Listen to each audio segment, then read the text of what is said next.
السلام علیکم ورحمۃ اللہ پیر بھائی. وعلیکم السلام. آج میں آپ کو سناؤں گا ایک پہلوان کی کہانی.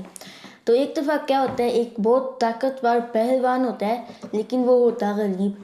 اس کی یہ وجہ ہے کہ اس کے جو ملک میں جو لوگ تھے وہ پہلوانی میں اتنا دلچسپ نہیں تھے.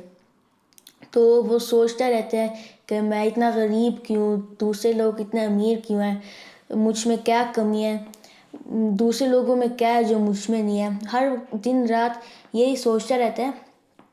تو اپنا جو گزارا ہے وہ مٹی کھود کے اور مٹی بیچ کے کرتا ہے. تو ایک دن انہی خیالاتوں میں وہ مٹی کھود رہا ہوتا ہے تو اس کا جو بیلچہ ہوتا ہے جس سے مٹی کھودتے ہیں، اس کا جو بیلچہ ہے وہ ایک سخت چیز سے ٹکراتا ہے اور وہ یہ سمجھتا ہے کہ شاید اس میں یہ خزانہ ہو. تو پھر وہ خوشی سے اس سخت چیز کو باہر نکالتا ہے.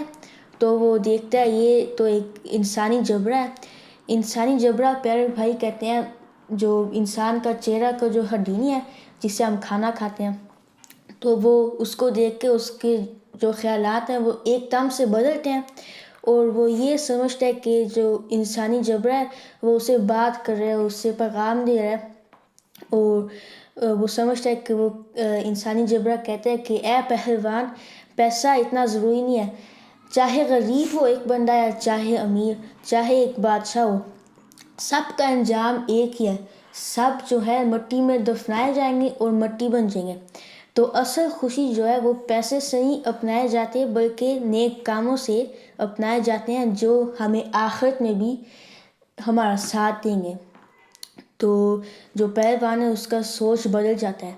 تو آپ نے پیارے بھائی اس کہانی میں سے کیا سیکھا؟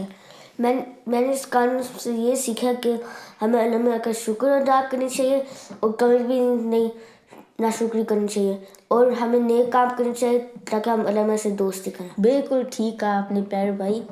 اللہ حافظ. اللہ حافظ.